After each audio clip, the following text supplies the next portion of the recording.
Police আবার এখন ওর সঙ্গে কি কথাবার্তা বলছে। এমনিতেই মেয়েটার শরীরটা ভালো নেই। এই তো তুই তো বলছিলি সকাল থেকে মাথা ধরায় কষ্ট পাচ্ছে। এমন সময় ওকে জিজ্ঞাসাবাদ করে কেউ? হ্যাঁ, এদের না কোনো কাণ্ডজ্ঞান নেই, জানিস তো। ওদের তো রুটিন কাজগুলো করতেই হবে। হ্যাঁ, বর্ণা সব সামলে নেবে মেজদা, তুমি এসব নিয়ে একদম অস্থির হয়েও না। আর তুই বা কেন তখন ওই অফিসারটাকে ওর ঘরে নিয়ে গেলি? বলে দিলি বা তুই ওর মাথা ধরেছে, ও এখন কথা বলতে পারবে না। দাদা, ওরা খুনের মামলা তদন্ত করতে এসেছে, মাথা ধরার কথা ওরা থেমে থাকবে? আর তাছাড়া এটা ওদের ডিউটির মধ্যে পড়ে। আর তদন্ত যে যাবার সে আমাকে ভাসিয়ে দিয়ে চলেই গেল। আর এখন বাড়ির লোকজন দিনে টানাটানি করে হবেটা কি? আমি জেনে কি করব? খুনটা কে করেছে কদিন বাদে তো আমিই চলে যাব। দাদা, এসব কথা আর বলো না, ভালো লাগে না। কে আগে যাবে আর কে পরে যাবে এখন আর ঠিক করে কিছুই বলা যায় না। তাছাড়া মেজদা, তোমার এখন এই সমস্ত ছেলে মানুষই করলে একদম চলবে না। মেজ বৌদি চিরকাল তোমাকে আগলে রেখেছে ঠিকই, কিন্তু এখন তো তোমাকে নিজের অবলম্বন নিজেই হতে হবে। না রে, সে আমি ঠিকই আছি, কিন্তু এই যে সারাক্ষণ বাড়ির মধ্যেই গোয়েন্দা পুলিশদের আনাগোনা, এ আমার ভাল লাগছে না, একদম ভাল লাগছে না। আমি একটু শান্তি চাই, জানিস তো, একটু শান্তি চাই। সত্যি তাই, মা চলে যাওয়ার পর থেকে যে মায়ের জন্য একটু চোখের জল ফেলবো তারও ফুরসত নেই। কিন্তু কি করবি বল, খুনের ঘটনা, পুলিশের ঝক্কি তো একটু পোহাতেই হবে। আচ্ছা, বর্ণাকে ওরা আলাদা করে জিজ্ঞাসা করছে কেন বলতো?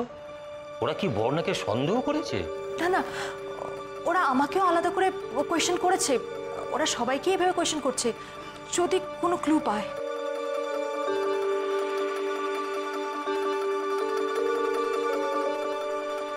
What's your problem man? এত কিউরিওসিটি কিসের আপনার? আমার প্রফেশন। আমার পার্সোনাল ম্যাটারে ইন্টারফেয়ার করাটা নয়। এখানে আমার পারমিশন ছাড়া আপনি কোনো জিনিসেই হাত দিতে পারেন না। So leave.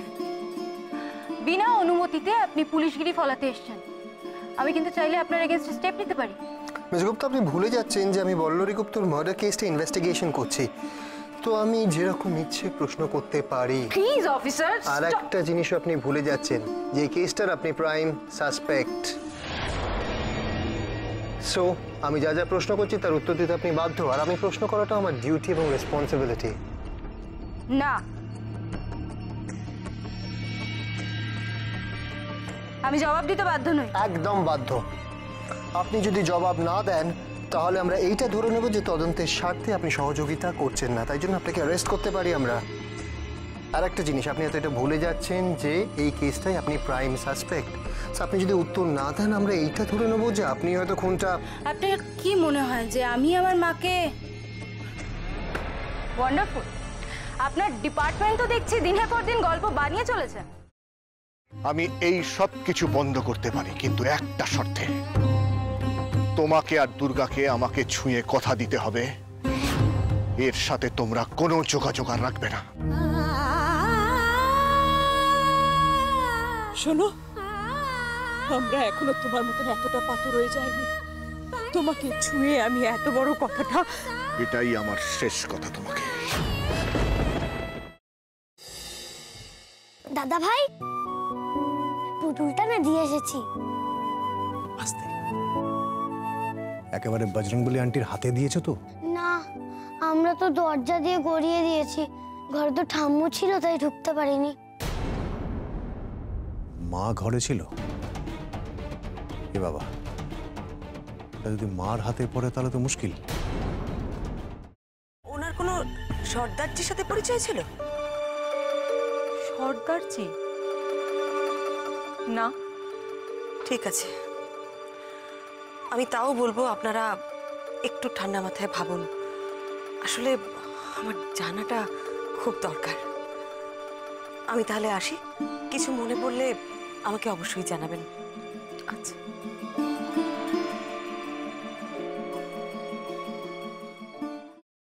ফ্রাইং প্যানে Emami healthy and tasty refined rice bran oil গরম করে তাতে গোটা কালো সর্ষে আর কারি পাতা ফোড়ন দিয়ে ওর মধ্যে একে একে টমেটো কুচি, বাঁধাকপি বাটা, নুন, হলুদ গুঁড়ো, শুকনো লঙ্কা গুঁড়ো আর সামান্য চিনি দিয়ে ভালো করে কষিয়ে নিয়ে ওই মিশ্রণে কুড়িয়ে বেটে রাখা নারকেল, পাকা লঙ্কা কুচি আর কারি পাতা দিয়ে ভালো করে নাড়াচাড়া করে নামিয়ে নিয়ে নারকেলের স্লাইস, পাকা লঙ্কা স্লাইস আর কারি পাতা দিয়ে সাজিয়ে সার্ভ করুন বাঁধাকপির ঝাল।